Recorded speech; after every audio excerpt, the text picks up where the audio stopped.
Hello friends, स्वागत है आप सभी का हमारे ऑनलाइन यूट्यूब चैनल पर। आज हम डिस्कस करने वाले हैं लांगराज मेथड का, जो हमारा ये सेकंड पार्ट है। पहले पार्ट में हमने 2016 का क्वेश्चन सोल्व किया था और आज सेकंड पार्ट में हम 2017 का क्वेश्चन जो है सोल्व करने वाले हैं। बेसिकली पिछले पार्ट में हमने वर्किंग मेथड भी देखा था कि लांगराज मेथड को किस तरीके से यूज में किया जाता है और क्या उसका प्रोसीजर रहता है क्वेश्चन को सोल्व करने का, और किस तरीके से स्टेप बाय स्टेप उसको सोल्व किया जाता है। मेनली स्टेप बाय स्टेप में अगर मैं आपको मोटा मोटा एक बार फिर से बता दूं तो लांगराज मेथड कहता है, लांगराज मेथड में आपको सबसे पहला जो स्टेप करना रहता है वो क्या करना रहता है कि जो भी आपकी इक्वेशन दी रहेगी, जो भी आपकी लीनियर इक्वेशन जो क्वेश्चन में गिवन रहेगी, उसको आप क्या करेंगे, उसको आप स्टैंडर्ड फॉर्म में चेंज करेंगे। स्टैंडर्ड फॉर्म में चेंज करेंगे, कहने का तात्पर्य है स्टैंडर्ड फॉर्म मतलब P P Q Q equals to R, ये स्टैंडर्ड फॉर्म होती है दोस्तों। इस फॉर्म में आप उसको चेंज करेंगे। सेकंड स्टेप बताया था मैंने, सेकंड स्टेप कहता है जब आप इस फॉर्म में चेंज कर लेंगे तब आप उसकी जो है लांगराज ऑक्सिलरी इक्वेशन लिखेंगे। अब लांगराज ऑक्सिलरी इक्वेशन क्या होती है, ये भी बड़ा सिंपल है।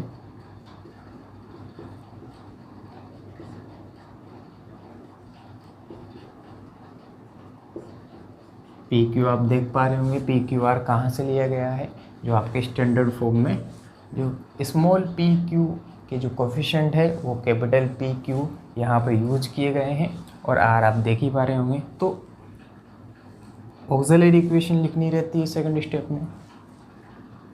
थर्ड स्टेप मैंने बताया था कि थर्ड स्टेप में आप लोगों को क्या करना है। थर्ड स्टेप में आप लोगों को इस ऑक्सिलरी इक्वेशन की सहायता से इंटीग्रल निकालने हैं। क्या निकालने हैं? इंटीग्रल निकालने हैं। मैंने आप लोगों को बताया था कि दो इंटीग्रल निकालने हैं। अगर आपकी इक्वेशन इस टाइप की बनती है तो आपको दो इंटीग्रल निकालने हैं, बट जो आज हमने क्वेश्चन लिया है इसमें आपको तीन इंटीग्रल निकालने पड़ेंगे। अब तीन क्यों, तो मैं वो क्वेश्चन के दौरान बताऊंगा आप लोगों को, ठीक है। बाकी आप बुक में देखेंगे तो स्पष्ट दो लिखा हुआ है वहाँ पे, बाकी हम यहाँ पे देखेंगे कि इसमें तीन निकालना पड़ेगा, ठीक है। और फोर्थ स्टेप में तो हमारा आंसर ही आ जाता था। क्या? जैसे आपने तो ये दो इंटीग्रल निकाले, सपोज दैट एक u है दूसरा v है, सपोज दैट एक u है और दूसरा v है, और हम जानते हैं कि इंटीग्रल करेंगे तो कांस्टेंट भी आता है। तो ये दो इंटीग्रल निकालने के बाद आपका फोर्थ स्टेप कहता है कि आपके जो इंटीग्रल आए हैं उनको आप इस तरीके से फंक्शन बनाकर लिख दीजिए, और यही आपका क्या हो जाएगा, व्यापक हल हो जाएगा, जनरल सॉल्यूशन हो जाएगा। यहाँ पर कांस्टेंट को इस्तेमाल में नहीं लेना है, ये बात आप ध्यान रखिए। और इस तरीके से फंक्शन में आपको फोर्थ स्टेप में लिख देना है, और यही आपका जनरल सॉल्यूशन हो जाता है। ये है पूरा लांगराज मेथड का वर्किंग प्रोसीजर, ठीक है। तो ये प्रोसीजर हम इससे पहले वाले वीडियो में भी देख चुके हैं और इसमें भी देखेंगे। इसमें कुछ नया है। नया क्या है कि आपको इंटीग्रल दो नहीं तीन निकालने पड़ेंगे। अब तीन क्यों निकालने पड़ेंगे वो अब आपको मैं स्पष्ट कर देता हूँ। यहाँ पर आप देख पा रहे होंगे कि P और Q जो है, P और Q, यहाँ पर P इस्तेमाल किया गया है स्वतंत्र चर। स्वतंत्र चर यानी कि इंडिपेंडेंट वेरिएबल x के लिए, यानी कि दैट इज़ मीन अगर मैं पूरा डिटेल में बताऊं तो del z upon del x के लिए हम p इस्तेमाल करते हैं और del z upon del y के लिए हम q इस्तेमाल करते हैं। तो p जो है del z upon del x यानी कि इंडिपेंडेंट वेरिएबल स्वतंत्र चर x के लिए इस्तेमाल किया जाता है, और q इंडिपेंडेंट वेरिएबल y के लिए इस्तेमाल किया जाता है, ठीक है। और r तो z होता ही है, जो कि किसका फंक्शन है, फिलहाल यहाँ पर एक्स और वाई का, ठीक है, वो डिपेंडेंट है इस पर, एक्स और वाई पर। ओके, तो यहाँ पर तो इंडिपेंडेंट वेरिएबल यानी कि स्वतंत्र चर एक्स और वाई ही आपको नज़र आ रहे हैं। तो दो इंडिपेंडेंट वेरिएबल है तो दो इंटीग्रल निकालने हैं। जबकि हमारे क्वेश्चन में आप देख पा रहे होंगे कि इसमें इंडिपेंडेंट वेरिएबल एक और आ गया है, वो टी है। देख पा रहे होंगे आप यहाँ पे ये टी। अब इसमें वेरिएबल जो है इंडिपेंडेंट वेरिएबल 3 हो गए हैं, तो इंटीग्रल भी अब आपको 3 निकालने पड़ेंगे। तो यहाँ पर यू वी डब्ल्यू और एक ऐड कर लीजिए, तो यू वी डब्ल्यू आपका जनरल सॉल्यूशन हो जाएगा। तो इस तरीके से ये वर्किंग प्रोसीजर ही हम फॉलो करेंगे इस क्वेश्चन में भी, और इसी तरीके से ही हमें करना है। लाग्रांज मेथड सिर्फ यह बताता है कि आपके पास जो भी लीनियर इक्वेशन है, लीनियर डिफरेंशियल इक्वेशन है पार्शियल ऑर्डर की, ठीक है, यानी कि लीनियर पार्शियल डिफरेंशियल इक्वेशन है, तो उसको सबसे पहले आप स्टैंडर्ड फॉर्मेट में लिखिए, ठीक है। उसके बाद उसकी ऑक्सिलरी इक्वेशन लिखिए। फिर यहाँ इसके बाद लाग्रांज यूँ नहीं कहता कि आप किस तरीके से इंटीग्रल निकालिए, ये आपके ऊपर है। वो तो सिर्फ यहाँ तक काम करके ख़त्म कर देता है कि ऑक्सिलरी इक्वेशन आप मेरे तरीके से निकाल सकते हैं। मैं बता रहा हूँ कि आप पी को यहाँ रखिए, क्यू को यहाँ रखिए और आर को यहाँ रखिए, ये लाग्रांज कहता है। बाकी इंटीग्रल आप कैसे निकालते हैं वो आपकी आप जाने, यानी कि या तो आप पहला पद लें, दूसरा पद लें, तीसरा पद लें या सारे पद लें और कितने इंटीग्रल निकालें, बस आप 2 इंटीग्रल निकाल के दीजिए अगर इंडिपेंडेंट वेरिएबल 2 है तो ये लाग्रांज कहता है। बाकी कैसे निकालना है ये आपके ऊपर है, ठीक है। सो ये लाग्रांज यहाँ तक का काम कर देता है। बाकी इंटीग्रल हमें हमारी क्षमता के अनुरूप इनका जो है एडजस्टमेंट करके हमें निकालना रहता है, ठीक है। उसके बाद जो इंटीग्रल आएंगे उनको इस तरीके से फॉर्मेट में, यानी कि इस फंक्शन में लिख देना रहता है, और यही हमारे क्या हो जाता है, जनरल सॉल्यूशन हो जाता है। तो लाग्रांज मेथड को अगर अपन बेसिकली देखें तो उसने सिर्फ देखो आप क्या बताया है कि स्टैंडर्ड फॉर्म में लिखो, उसके बाद ऑक्सिलरी इक्वेशन बता दी, उसके बाद आपको तो खुद ही करना है, सेल्फ करना है, यानी कि इंटीग्रल खुद निकालना पड़ेगा और इंटीग्रल निकल जाएगा तो फिर फंक्शन में जमाना तो बहुत ही आसान है, ठीक है। सो सॉल्व करते हैं इस क्वेश्चन को और फटाफट से देख लीजिए आप इस क्वेश्चन को। अब मैं इस वर्किंग मेथड को मिटा देता हूँ, शायद आपको समझ में आ गया होगा।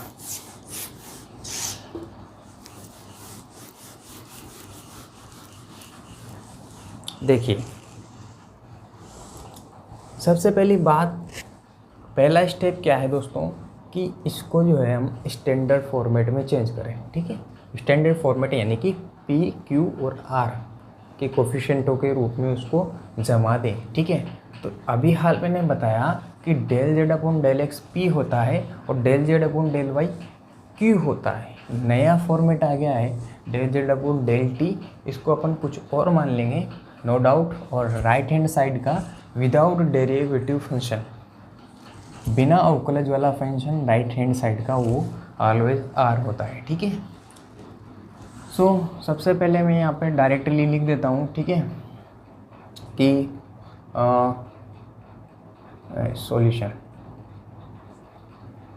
क्लियरली यहाँ पे आपको विजिबल हो रहा होगा कि p बराबर क्या है, x, ये p है और इसका कोफिशिएंट p। अरे भाई चलो ठीक है, मैं एक स्टेप और बढ़ा देता हूँ,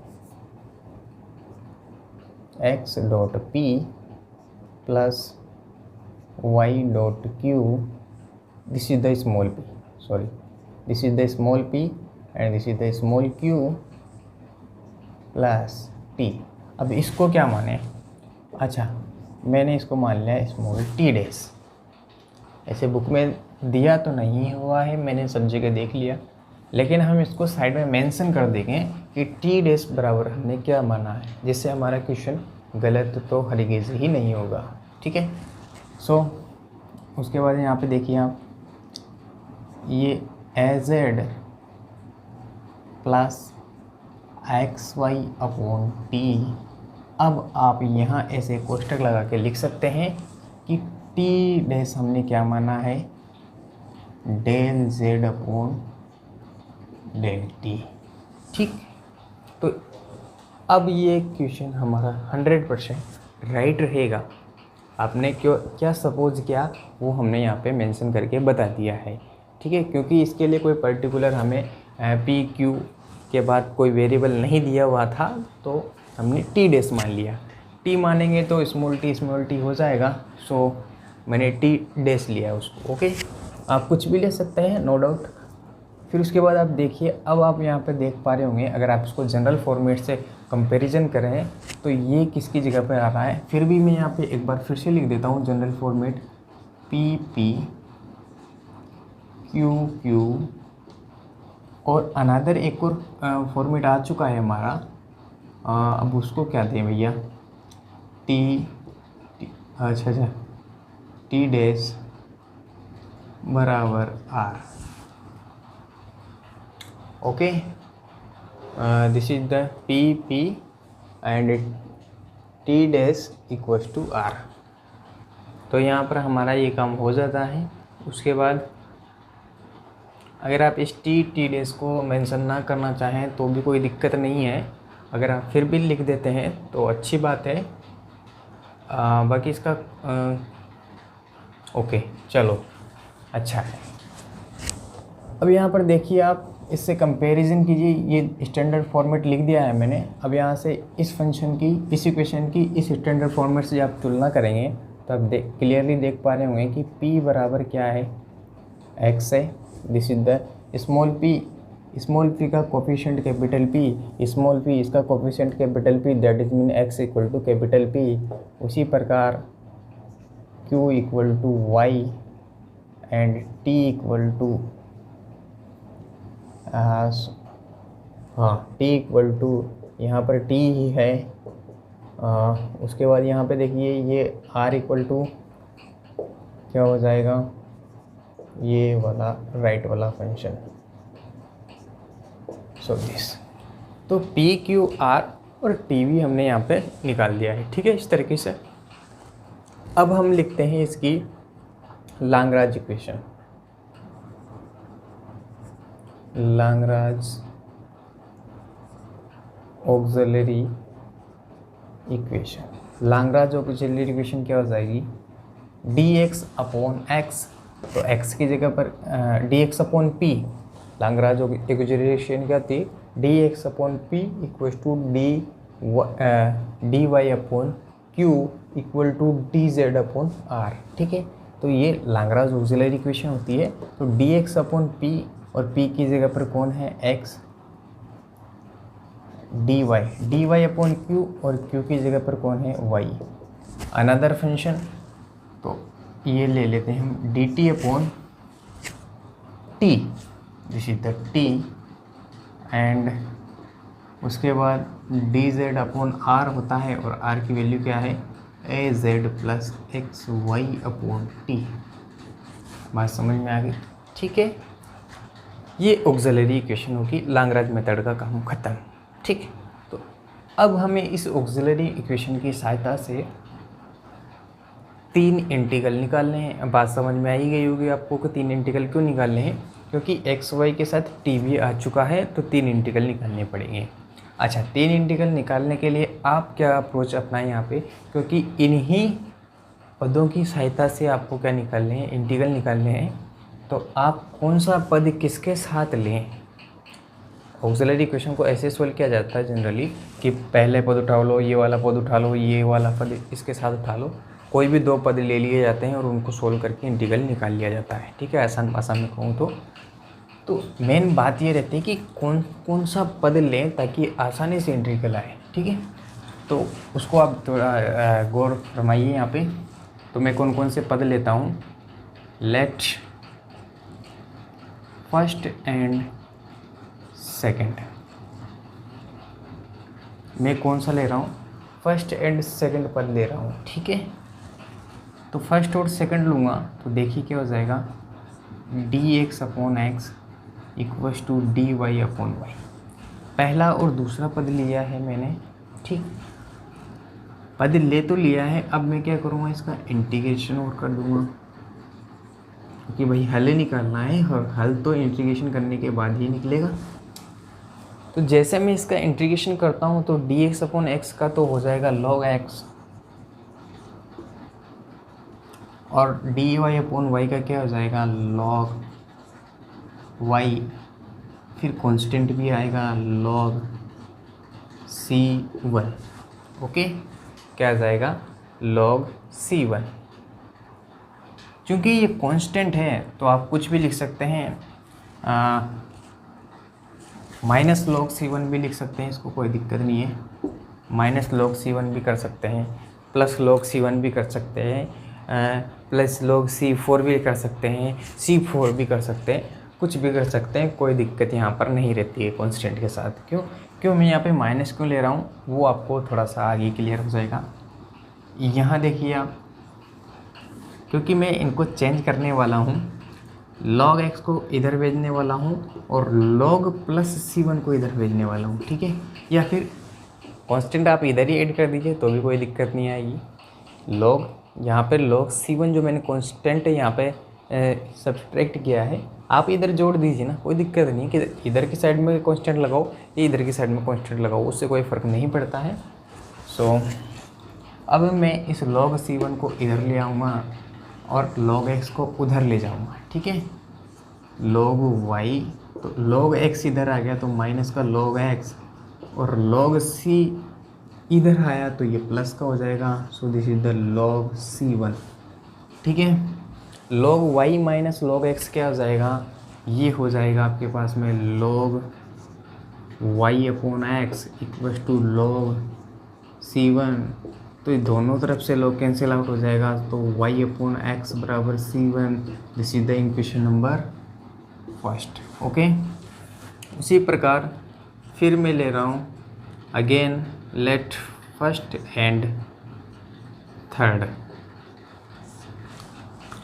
पहले वाले के साथ दूसरा, पहला और दूसरा, पहला और तीसरा, पहला और चौथा। ध्यान दीजिए, पहला और दूसरा पद लूँगा, पहला और तीसरा पद लूँगा, पहला और चौथा पद लूँगा।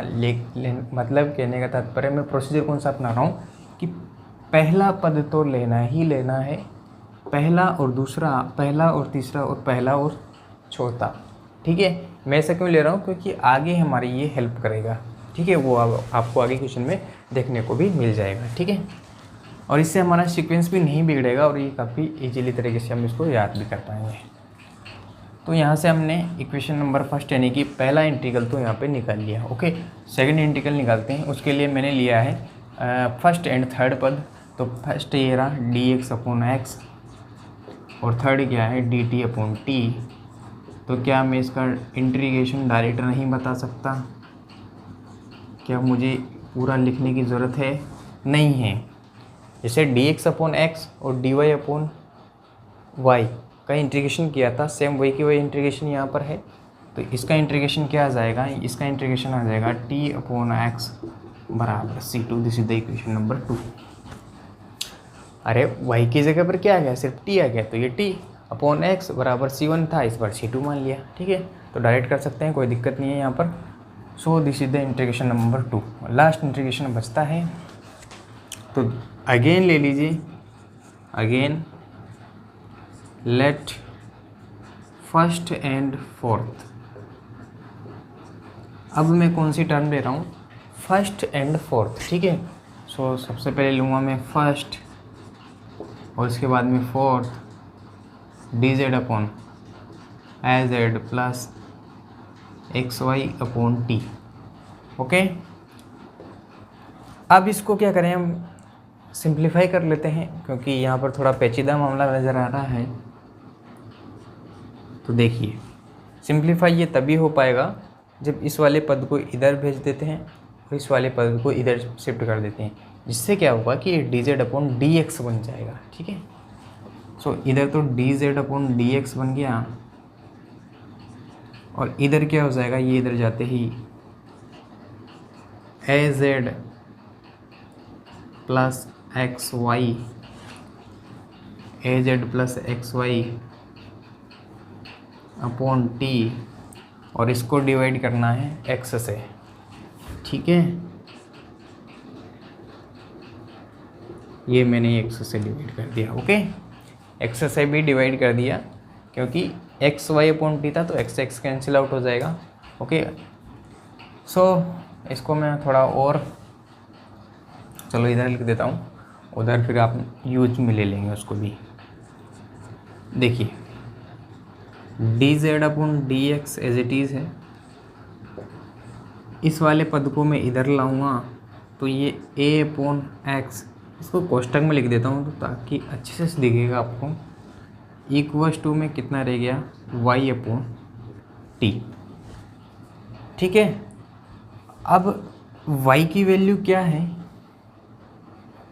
y की वैल्यू यहाँ से आप निकाल पा रहे हैं कि y की वैल्यू क्या आ जाएगी, y इक्वल टू हो जाएगा c1x। क्या हो जाएगा इक्वेशन नंबर फर्स्ट से, y इक्वल टू c1x। ठीक है, और इक्वेशन नंबर 2 से t बराबर क्या हो जाएगा, c2x। x से x कैंसिल आउट हो गया, क्या बच गया c1 अपॉन c2। तो इस वजह से फर्स्ट एंड सेकंड और first and third and first and fourth लिया गया है ताकि डिनोमिनेटर में हमें x मिल जाए और वो कैंसिल आउट हो जाए यहाँ पर। ओके, तो इस वजह से ये सीक्वेंस लिया गया है, तो आप इस बात को ध्यान रखें। ठीक है, तो यहाँ पर x से x कैंसिल आउट होने में हमें मदद मिली है इस क्वेश्चन में। तो c1 अपॉन c2 यहाँ पे इक्वल टू में रह जाएगा।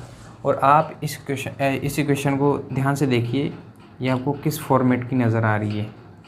This is the D Z upon x and this is the Z, और इक्वल टू में कांस्टेंट। ठीक है, तो आप ये देख पा रहे होंगे कि ये कौन सा फॉर्मेट की है, ये तो लीनियर इक्वेशन है भैया, वो लीनियर डिफरेंशियल इक्वेशन है। कौन सी इक्वेशन है, लीनियर इक्वेशन है, जो कि z में रैखिक समीकरण है। डिफरेंशियल इक्वेशन की बुक में हमने इसको काफ़ी डिस्कस किया हुआ है, कई बार इसका उपयोग हुआ है, कई बार क्या हर यूनिट में इसका उपयोग हुआ है रैखिक समीकरण का। ठीक है, सो ये जेड में रैखिक समीकरण है, और मैंने बताया भी था कि किस तरीके से चेक किया जाता है कि रैखिक समीकरण किस में है, जो यहाँ और यहाँ रहेगा उसी में रैखिक समीकरण होती है। ठीक है, तो यहाँ पर दोनों जगह पर z है तो z में रैखिक समीकरण है। ठीक है, अब रैखिक समीकरण को किस तरीके से सोल्व किया जाता है आपको अच्छी तरीके से आता होगा। तो सबसे पहले इसका IF निकाला जाता है। IF का फॉर्मूला क्या होता है, एक्सपोनेंशियल की पावर p dx होता है। ठीक है, हाँ, दिस इज द एक्सपोनेंशियल, और यहाँ पर p की जगह पर क्या है, minus a upon x, integration of minus a upon x, और ये dx। तो माइनस a तो कांस्टेंट इसका तो होगा नहीं, अपॉन में x है तो 1 अपॉन x का क्या हो जाएगा, log x हो जाएगा। तो e की power minus a log x, बात समझ में आई। यहाँ से a को इधर भेजूँगा तो ये पावर में हो जाएगा, तो यहाँ पर क्या हो जाएगा, e की पावर माइनस log x की पावर a। अब माइनस को भी इधर भेजूँगा तो ये भी पावर में हो जाएगा। ठीक है, जो भी इधर का गुणांक होता है log का, उधर जाते पावर में कन्वर्ट हो जाता है।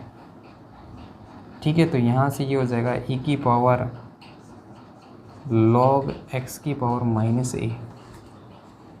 ठीक है, अब log x की पावर माइनस a है तो इसको, अच्छा ठीक है कोई दिक्कत नहीं, मत करिए चेंज।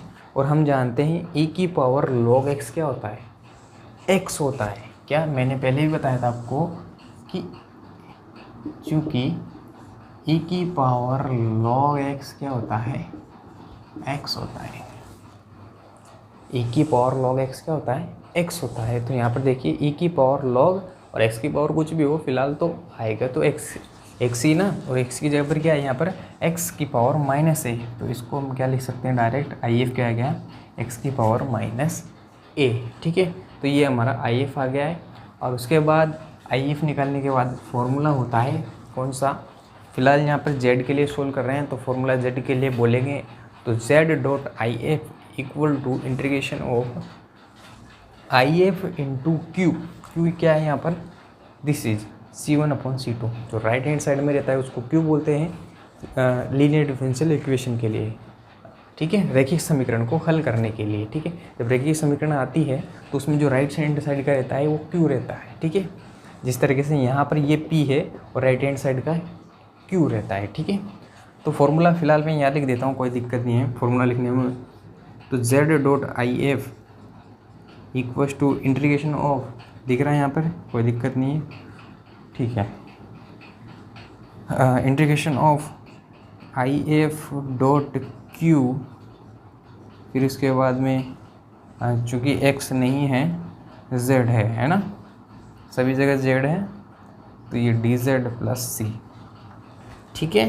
तो इस तरीके से ये जो इंटीग्रेशन है, ये फॉर्मूला रहता है लीनियर इक्वेशन को सोल्व करने का, रैखिक समीकरण को सोल्व करने का ये फॉर्मूला रहता है।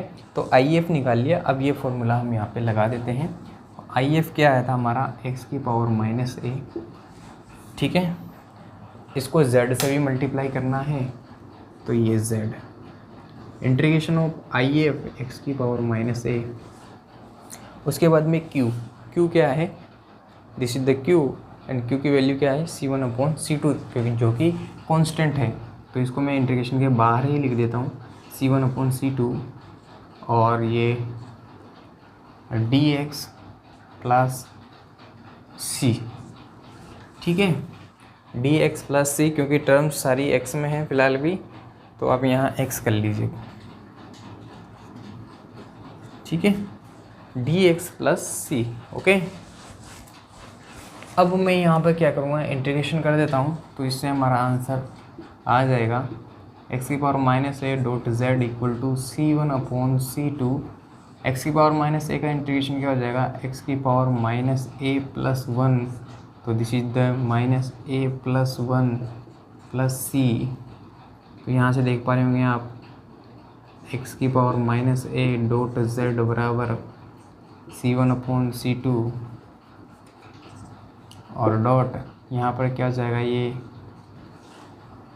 अच्छा एक मिनट, यहाँ पर देखिए आप, क्या मैं x की पावर माइनस a को उधर भेज दूँ, नहीं, ऐसा भी नहीं करते हैं अपन, क्योंकि हमें इंटीग्रेशन में क्या लाना रहता है, राइट हैंड साइड पे कांस्टेंट लाना रहता है।